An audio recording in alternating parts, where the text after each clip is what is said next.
Hello and welcome. You have tuned into Buy Now, Sell Now on ET Now. I'm Shrishti Sharma and today once with me back is Cheryl D'Souza. Firstly, Cheryl, welcome back.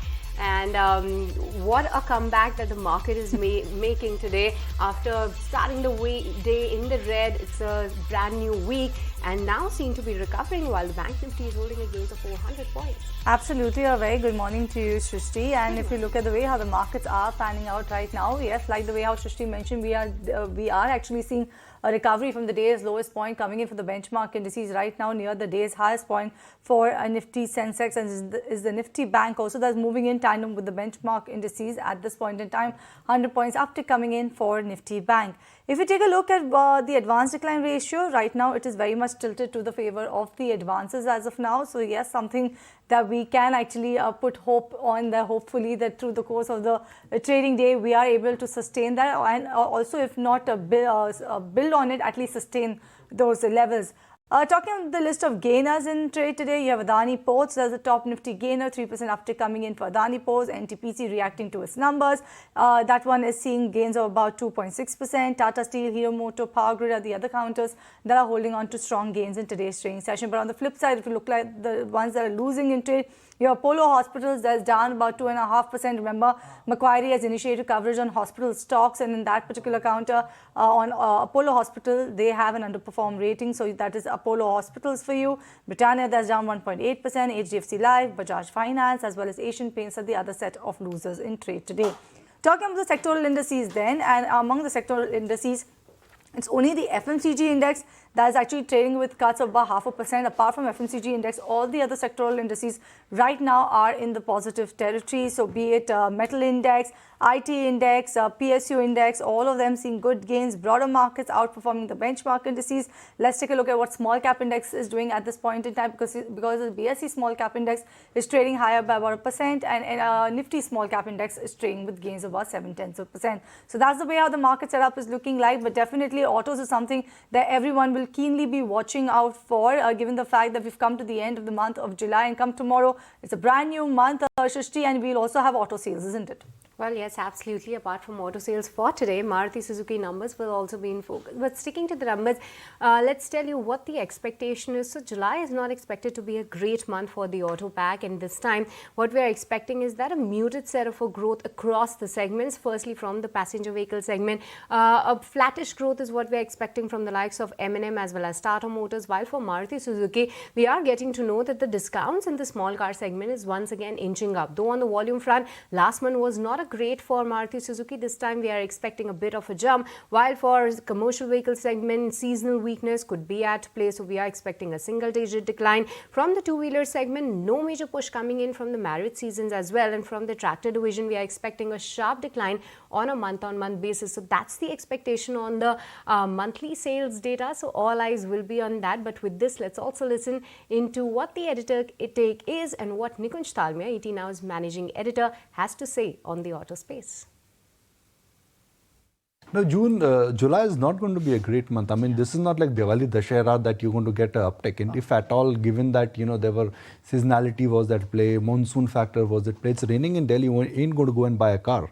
If it's flooding in parts of Bombay, you're not going to go and buy a car or, a two-wheeler. So those purchases, in a sense, will get delayed. Supply chains will have an impact. Consumer sentiment takes dips down when you normally see the seasonality factor or weather factors at play. This is how things are stacked up. Four-wheeler is unlikely to see a revival. And two-wheeler, there is no large trigger which will generate upside momentum. The way I look at the market setup is that in the small car and the sedan segment, discounts are actually inching higher, while the demand for PV remains strong and SUV remains strong. In tractor, well, you may be in for a bit of a surprise because the market assumption was that this would be a poor year of monsoon, and given that when you get this forecast, you may have just delayed the tractor purchase. You may have just delayed some purchases in terms of a commitment towards the agrarian economy. I think that will change, and I will not be surprised that if Escorts or tractor companies, they come up with strong set of numbers.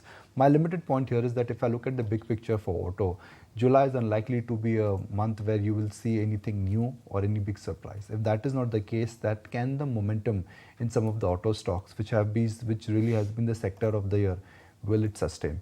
Let's see. But that's how the positioning is. All right, so that's the take coming in from ET Now and ET Now. Swadesh's managing editor Nikunj Dalmia on the auto companies. Yes, it looks like it's not going to be on a fast track, at least for the month of July. But let's get in the view coming in from both of our experts. And today we have on the show, we have Kunal Bothra joining us on the show. And along with Kunal, we also have Ashish Maheshwari. Very good morning to you, Ashish, as well as Kunal. Thank you so much for joining us. And Ashish, let me come quickly to you and take your first take on the auto companies. Do you expect them to be in fast track not only in the month of July but going ahead? What's your take coming in for the auto space? So I agree with the view of Nikunj that is going to be a muted month. And traditionally, if you see July and August are slow-moving month in automobile sector. And we have seen that in even the month of June also, there was some pressure in the sales coming where companies like Maruti Suzuki, where 7% decline was there over month. So this is something again a month of monsoon, and this not only Delhi or NCR but pan India. There was a lot of monsoon rains were there. So in my view, like the impact is going to be there surely for in the month of July in auto sales number, and we have seen Maruti offering a lot of exchange bonuses, Tata Motor offering even cash discount as well as exchange bonuses on their cars, etc.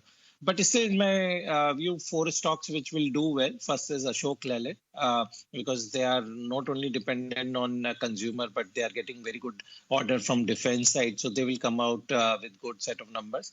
Maruti, because of a good backlog of their new launches SUV, they will still maintain static sales number, but it will be positive as far as street is concerned.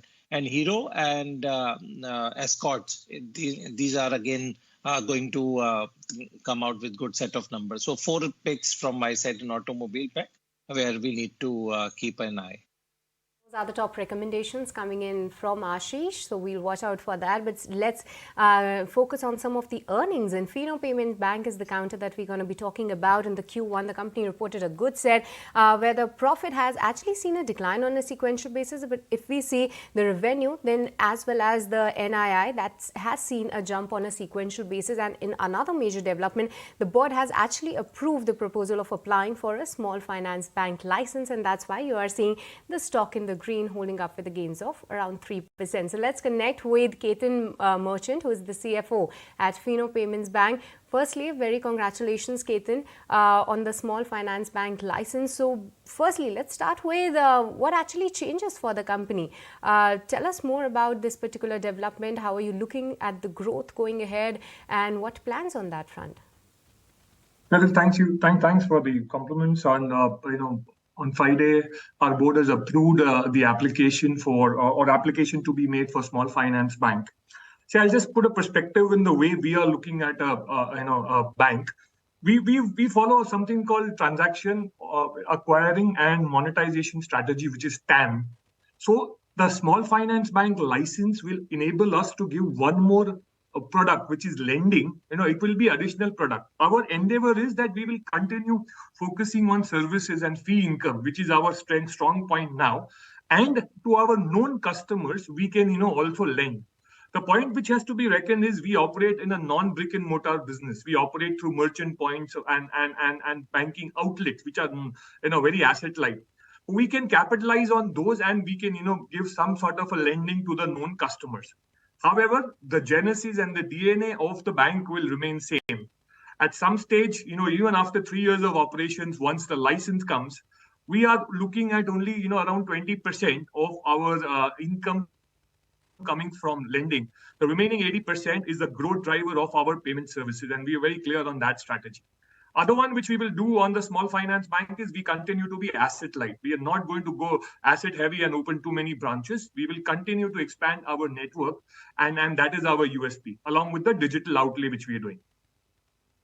Right. Very good morning to you, Ketan. This is Cheryl also joining in the conversation. Congratulations once again for that license that you all have acquired. Also, you did say that what changes is the fact that now you can lend. So adding on to that, when do you actually plan to start the lending operations? Also, I wanted to understand, you will lend to the existing customers first. What sort of a process are you envisaging going ahead? And more importantly, how do you plan to protect your balance sheet? Too many questions in one. Let me answer. First is there is a process in which the entire thing will go through. So once our board is approved, we will be, applying to the regulator in terms of converting into a small finance bank. As per regulations, if we've completed 5 years of operations, we can apply for conversion.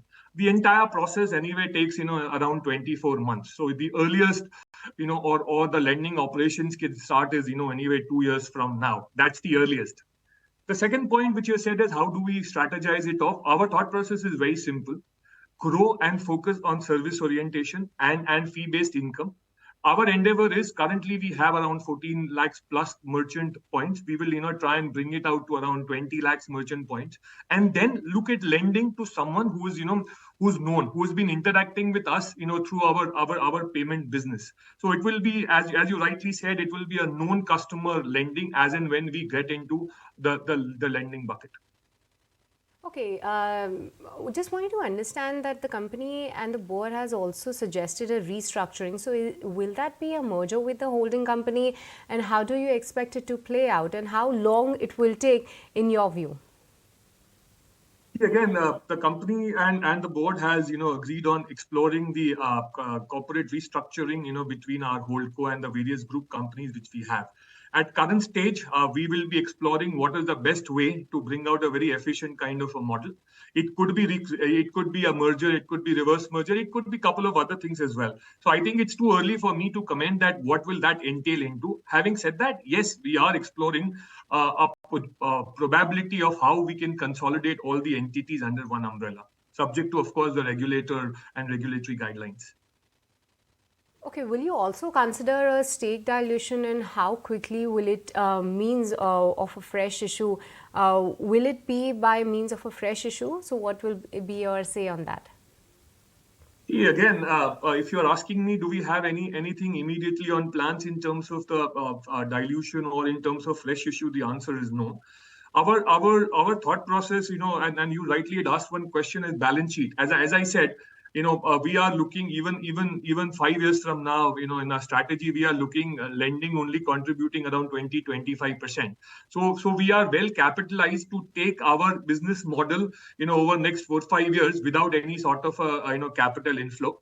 What happens after 3-4 years, whether we are going aggressive or anything further is required, we'll take a call, but nothing immediately in terms of the capital raise plans, which is happening.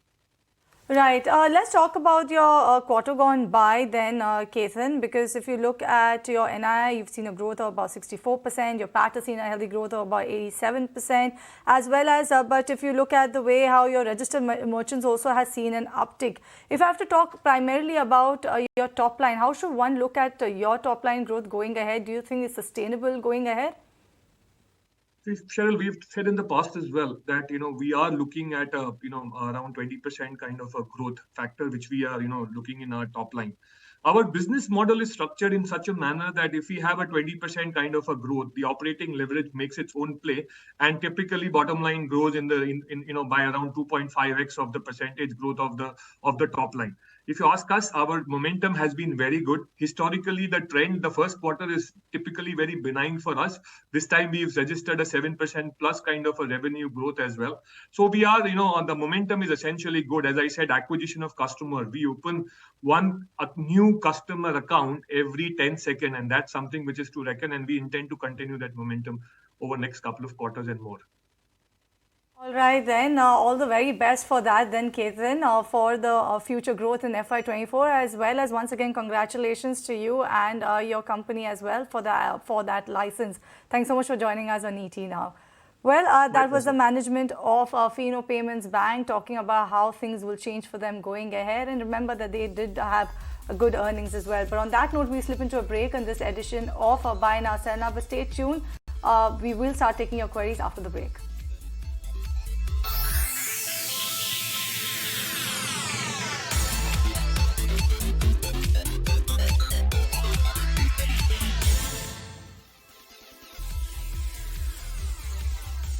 Welcome back. You're watching Buy Now Sell Now on ET Now, a show where we get you answers for all of your stock-related queries. Remember, viewers, you can write to us on the WhatsApp number that will be appearing on your screen very shortly. Do remember to mention your name, the stock that you're looking to invest in. If you're already invested in the stock, mention the buy price as well as the quantity. In that way, we will be able to help you better with our team of experts. But before we proceed with the earnings, rather with the queries, here's management coming up on the show in a short while from now, and there's none other than Ajay Piramal who will be interacting with us at 11:30 a.m. So stay tuned for that exclusive interview as well. But let me go on and let me start taking your queries then.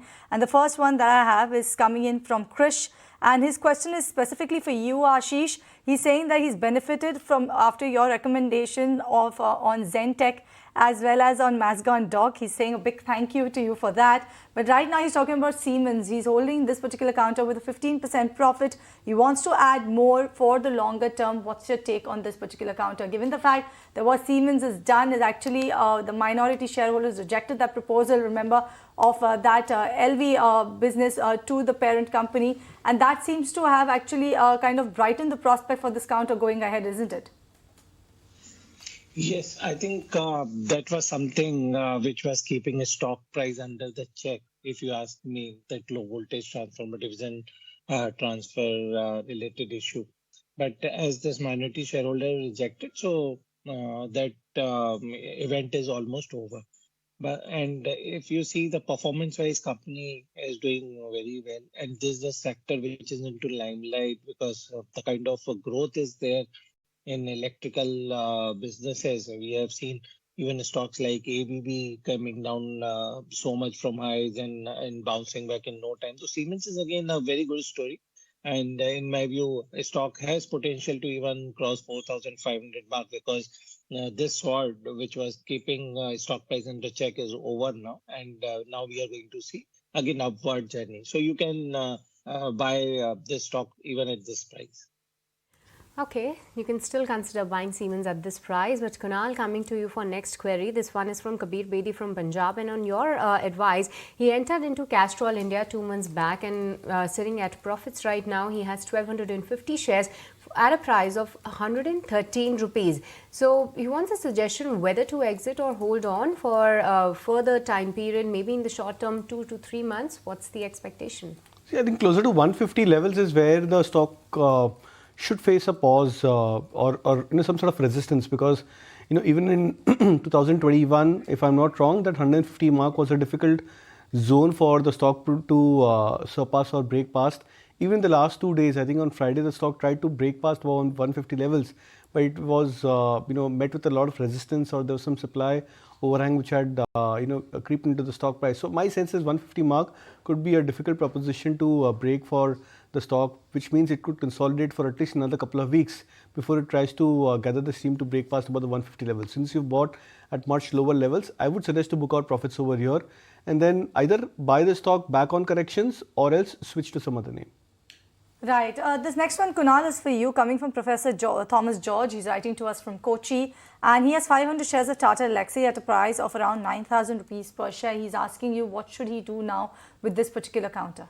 See, I understand that the stock has not performed well. I remember, I think from the 10,000 levels, the stock had fallen very sharply. There was a phase of a decent bounce for Tata Elxsi from 6,000 levels to almost 8,000, which it tested a month and a half out back. But from there, the stock has corrected back again. Even on the short-term charts, in fact, the stock has now entered into some sort of an oversold territory on indicators. I would suggest to wait out for some more time for Tata Elxsi. It's a very high beta name. It could go into movements of 2,000, 3,000 points in a very short span of time. By that I mean 1 to 3 months. So I think if that's the kind of a time frame which you're looking out to hold, then I think you should continue to hold on. At least this is not the best price to sell the stock, even if you're looking to exit the stock. I would believe that the stock should see a bounce back to at least 7,800, if not more. So I would suggest to hold on Tata Elxsi as of now. Okay, so that's a hold coming in on Tata Elxsi from Kunal. But with this, viewers, it's time to slip into a short break, but don't go anywhere. We'll be right back.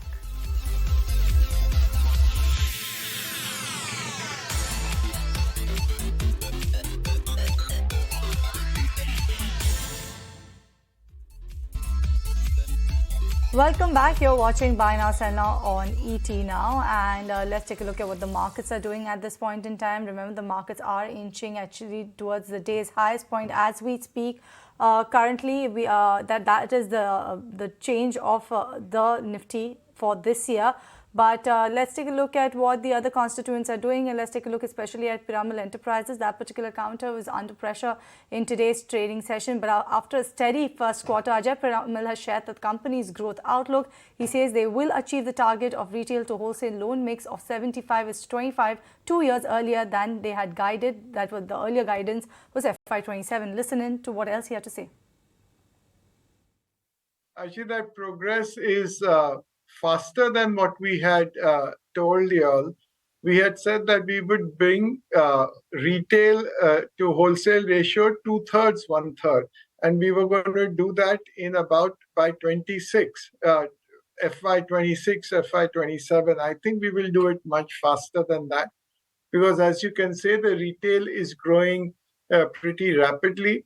This quarter compared to the same quarter last year, we have grown our retail by 57%. And the trend continues for growing our retail. At the same time, we have aggressively brought down our wholesale, and we are going to continue to do that. And therefore, by the end of the year, you will find that this ratio, which is today already at the end of the first quarter at 55% retail and 45% wholesale, should become better. More retail and less wholesale.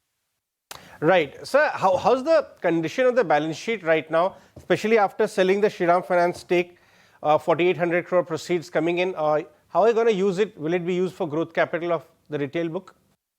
So the balance sheet actually is very strong. Before, as you know, we have announced a buyback of at the 25% premium to the closing date of the buyback, when the buyback announcement was made. And for that, before that, our debt equity ratio was only 1.1 or 1.2, sorry. Now it will get to about 1.3 times debt equity. So it's a very strong balance sheet, adequate capital to grow for the next 4 or 5 years, even if we grow at 20% plus year on year. So what is the plan going forward? Are you also looking at, with this kind of a strong balance sheet and tailwind in the industry and all your efforts coming to force, looking at some inorganic opportunities as well, or not yet? So we are looking at inorganic opportunities. As you know, we had done the DHFL acquisition, which was a large inorganic opportunity, which was about 2 years ago. Now it will be 2 years in September. And we will continue to look at inorganic activities, provided that it fits in with our strategy. There's some value that we can see in the acquisition, and it is at the right price. So combination of all this, we do look at it.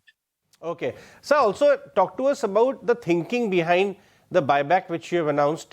What is the strategic actually utility of this buyback, improvement of numbers, etc.? What was the thinking behind it?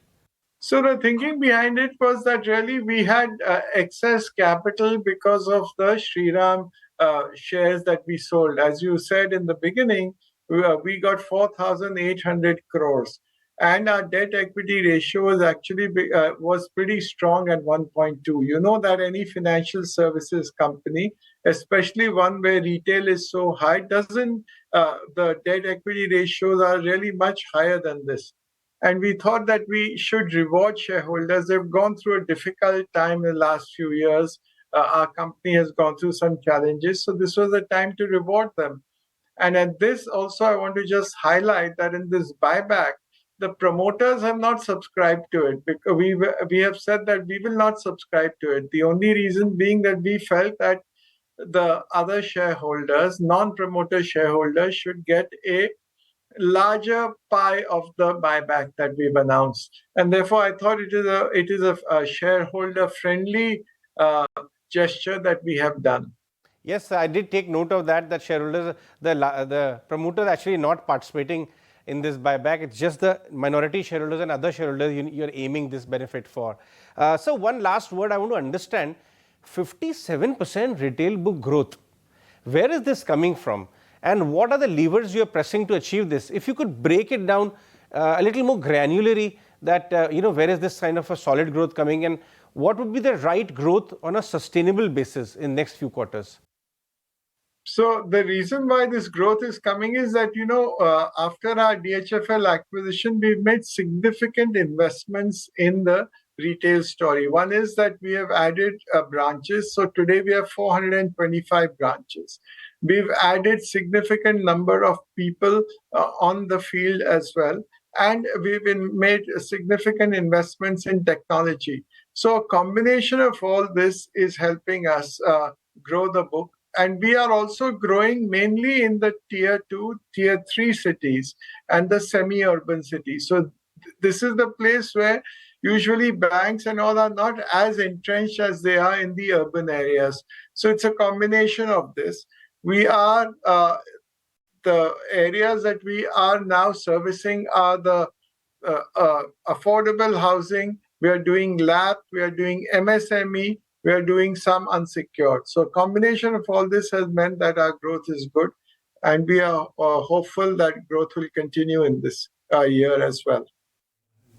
Okay, so that was Ajay Piramal of Pyramidal Enterprises talking about the buyback, the growth in the retail book, as well as what will be the triggers and what will be the focus areas of the company going ahead. But with this, viewers, let's move on and once again get back to taking all your stock-related queries onto the show. We have Kunal as well as Ashish to guide you better. And the next query that I have, Ashish, is coming from NVS Sarma from Vijayawada. What he's saying is that he has bought JSW Energy and has 1,000 shares from a price of 75 rupees. So sitting at a good gains in this one. And he also has 500 shares of Action Constructions at a price of 75 rupees. So in both of these, what to do next? Because A's results were not that good is what he is highlighting. So should he continue to hold on in both of these counters or book profits at this point in time? My suggestion will be to remain invested in both the stocks. In fact, we have seen very static set of numbers from JSW Energy also. But as now post NTPC good results, again buying is emerging in this particular sector. So we have seen even a very slow moving stock like Tata Power, Adani Power, they have also started moving. So JSW Energy will also move in my view. As far as AS construction equipment is concerned, again, forget about one quarter, but otherwise this company is doing very well, and the way construction activity and infrastructure development is happening, this is tend to gain a lot in next 1 year. So in my view, you can remain invested in both and give one quarter more for your holding. Right, another one coming for you, Ashish. This one is from a viewer from Warsaw. We have Indu, who's actually woken up early just to ask this query to you. She's asking, are there any Indian tech stocks that are expanding in the field of artificial intelligence and are good for the long term? We know a lot of our Indian tech companies also have slowly and steadily spoken about AI. Out of that, which one do you think is a good bet for the long term, keeping AI theme in focus? All frontline companies, be it TCS or Infosys or HCL Tech, Wipro, Tech Mahindra, all are working towards AI field. But I think revenue will start in next few years. But all companies are doing efforts and making inroads in this particular sector. This much I can say. There's no focused AI related company as such. But you can surely look at any names out of these frontline companies, because they will get early traction compared to the mid-cap stocks. Kunal, the next query is on JK Papers. The viewer is Rajashekhar from Bangalore. He's a senior citizen and has bought 145 shares of JK Papers 6 months back from a price of 415 rupees. Sitting at a loss right now, so whether to hold on this particular counter or average or book losses at this point in time, he can still wait for the next 12 months. And what will be your advice on this? And also advise him on Granules India, whether at this point in time can he enter this particular name with a next 1 year time horizon? So for JK Paper, I would suggest a hold on the stock. I would also recommend if there is a possibility, you can look to even add a bit more at current levels. because my sense is that the monthly charts have become extremely oversold for the stock price. And since you have a time frame of 12 months, there is a very high probability that the stock should see a reasonable bounce from its 52-week lows. So I think that aspect you should continue to hold on, and if possible, then look to add further so that you can reduce your cost price for JK paper. Granules on the other hand, yes, you can look to buy at current levels. In fact, my sense is that this is from the pharma pack. This is one stock which has actually underperformed most of the other peers. On the short-term charts, it looks attractive for a flag pattern breakout. 350, 360 is the very immediate target which I'd eye for granules. But as I said, that the stock has been an underperformer. So if it catches up with the underperformance, say with the next 6 months to 12 months perspective, the returns could be significantly higher. So you can look to buy granules as well.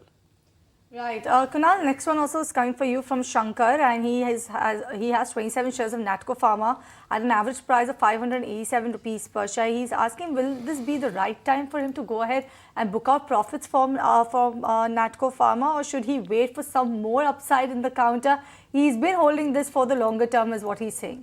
See, I think you should continue to hold on because the stock seems to have come out of a major bottom formation process. Now, 2022, the stock formed a low or a base closer to 500, 525. Same was the case in 2019 and 2020.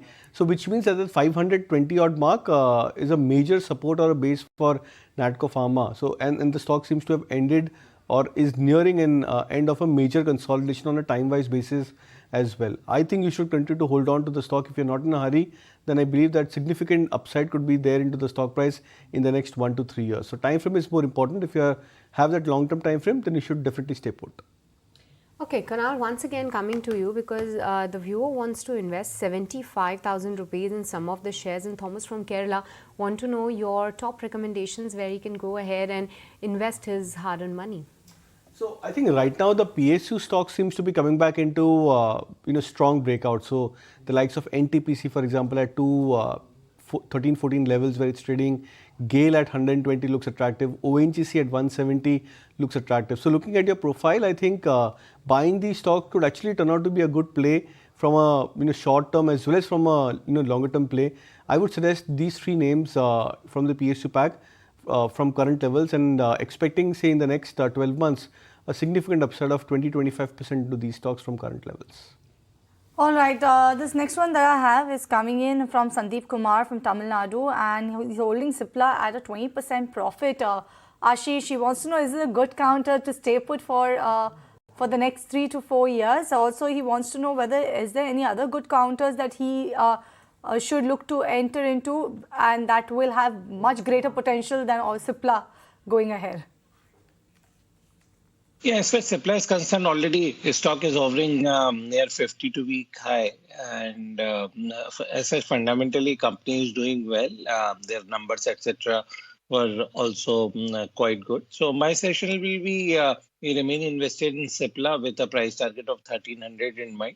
Other than this, I like Sun Pharma now. In my view, this is a stock which has not delivered for so many years, and now time has come to look at Sun Pharma also in this pack. And whenever, because we are witnessing good rally in pharma, so this will do well. Third bet here, I'll also like to add is Nifty Bees is also very good bet. This is at 15.2 rupees. This is pharma Bees particularly, and it has all the stocks which are the frontline pharma companies are component of pharma Bees. So at 15 rupees also, it's worth to look at that. Okay, so Cipla, positive view by Ashish as well as Sun Pharma. Earnings are this week, so we'll keep an eye on that as well. But moving on, and Kunal, Parvinder Singh from Noida wants the view on Shriram Finance as well as Star Cement. Can he enter both of these names with the next 6 to 10 months investment horizon? So Shriram Finance, yes, I would suggest that as a buy. I think it's an interesting chart. Confirmed a breakout today, if I'm not wrong, about the 1870 plus mark. So that I believe is a good buy. The sector seems to be also in a fine fettle. So that's a stock which you can look to trade. Star Cement, I'm not sure because the stock is still into a sideways range. As I said, that if you're looking for a slight low beta to moderate beta kind of a stock, I would suggest to prefer either of the names like ONGC, NTPC or GAIL at current level. So that's a better bet compared to Star Cement as of now. All right, on that note, we'll slip into break on this edition of Buy Now, Sell Now. When we come back, we'll continue taking all of the stock-related queries, or rather, I'm very sorry, we'll actually wind down this edition of the queries. It is a truncated one because we have a lot of management lined up for us. So thank you, Kunal, as well as Ashish, for joining us on the show and taking as many queries as many were possible today. But on that note, viewers, we'll slip into a break. When we come back, we'll have another management joining us on the show. Don't go anywhere.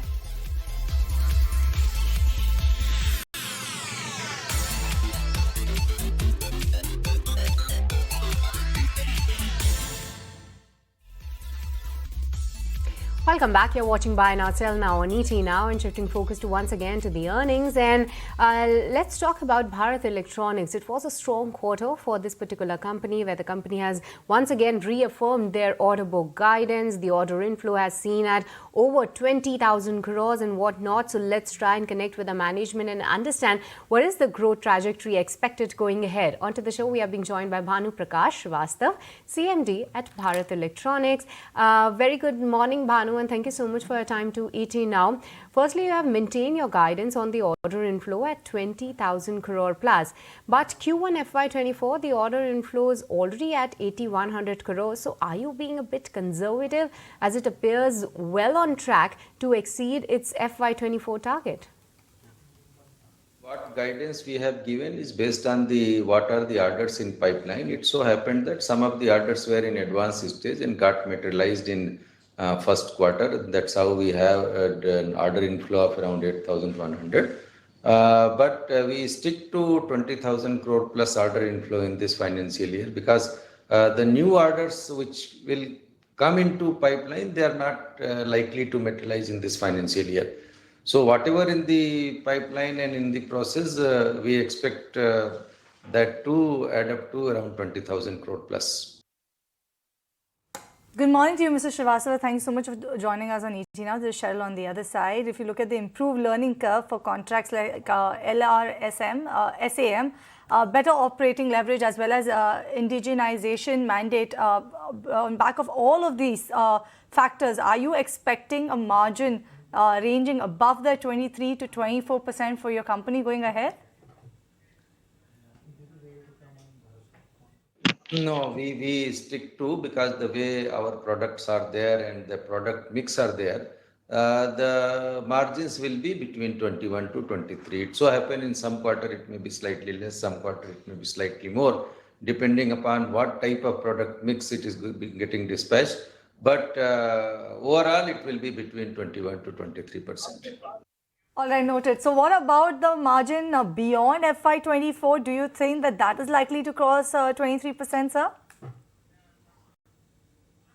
We stick to the same range, because see, majority of the products are going to defense services, and the type of margins we are which is available in product range, it's in the same range.